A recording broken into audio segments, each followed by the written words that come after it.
Corner finishing দিতেছেন।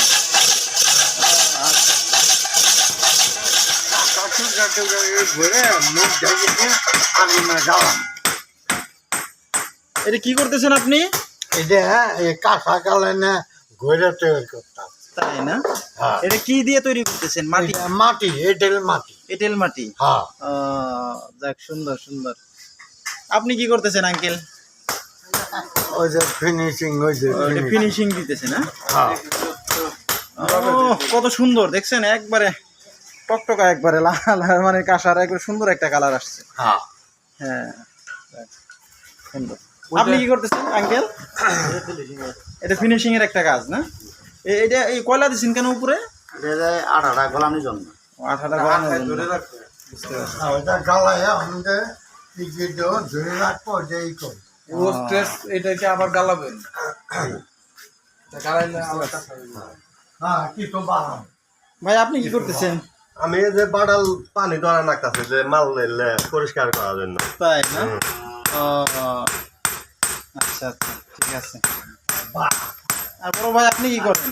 আমি এই যে কাঁসা গালায় মধ্যে ঢালা হবে। এই যে রাইস তৈরি করার জন্য। আচ্ছা আচ্ছা, দেখেন বন্ধুরা, অনেক সুন্দর দৃশ্য ধূপ আমাদের আছে দেখলাম। সেতে লাদিদের গুড়া। ধূপ ধূপ ওই যে হইতে পালা ধূপ বাতি দেওয়া দোকানে এই ধূপ আদিদের গুড়িয়া ইটের গুঁড়া। হ্যাঁ কি ধূপ আর কি কি কি কি এডি লাগে? এডি দিয়ে মানে মিক্সারটি দিয়ে ঠেলে ধরে মিক্সার করা।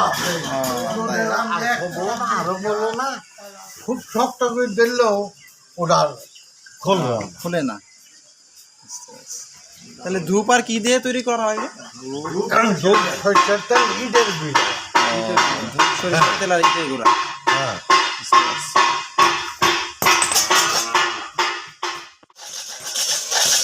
এটা হলো কর্নার ফিনিশিং দিতেছেন। আচ্ছা।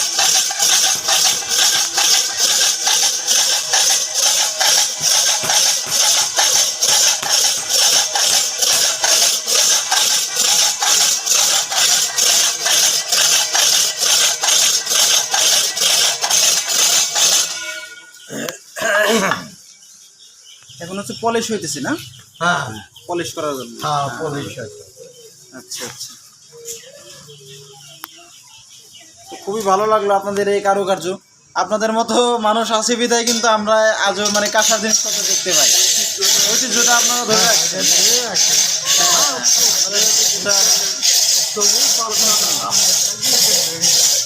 তো আপনাদের আমল থেকে এগুলো করে আসছেন। কথা হলো পৌঁছয় না। করতাছি খাটাছি এবং আমার কোনো দুঃখ মানে